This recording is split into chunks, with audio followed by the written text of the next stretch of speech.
The jungles were thick, the rain was relentless, the terrain unforgiving. Yet for nearly 20 years, the United States, the world's most powerful military, found itself trapped in a war that seemed unwinnable.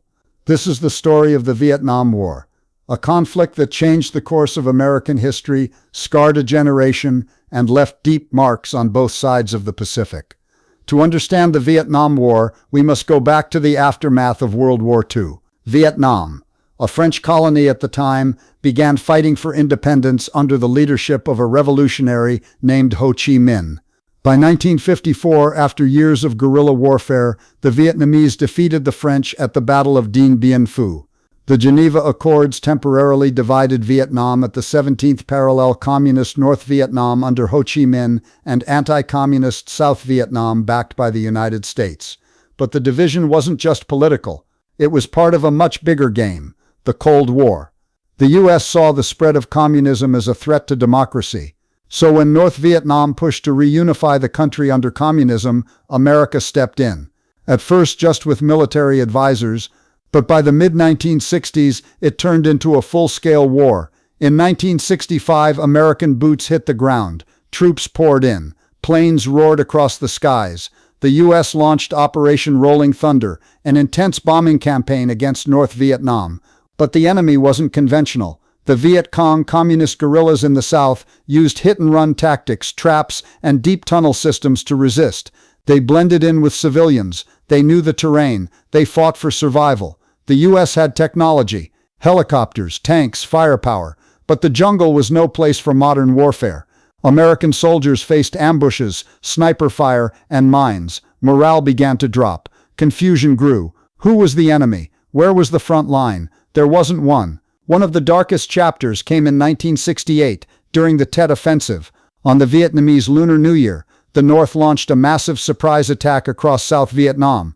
Though the U.S. and South Vietnamese eventually repelled the attacks, the damage was done. Back home, Americans watched the chaos unfold on their TVs. Public support collapsed. Protests erupted. Young Americans refused the draft. College campuses became battlegrounds for anti-war sentiment. The question echoed through homes and halls: why are we fighting this war? By the early 1970s, even U.S. leaders began to see the writing on the wall. President Richard Nixon introduced a policy called Vietnamization, gradually pulling out American troops while training South Vietnamese forces to take over. At the same time, Nixon expanded the war into Cambodia and Laos, aiming to cut off North Vietnamese supply lines. But this only fueled more protests, like the tragic Kent State shooting, where National Guardsmen killed 4 students during a demonstration. Finally, in 1973, the Paris Peace Accords were signed. The U.S. pulled out, but peace was short-lived. In 1975, North Vietnamese tanks rolled into Saigon and South Vietnam fell. The war was over. The cost? Over 58,000 American soldiers dead. More than 2 million Vietnamese civilians and fighters lost. Entire villages destroyed. Jungles poisoned by Agent Orange. A generation haunted by trauma and loss. The Vietnam War taught painful lessons. That military might can't always win against ideology. That public support is vital for any war effort. And that the scars of conflict run deeper than the battlefield.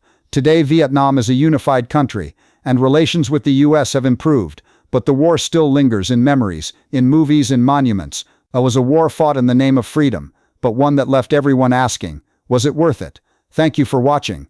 If you found this story important, hit like, share, and subscribe for more powerful moments from history. Until next time, stay curious.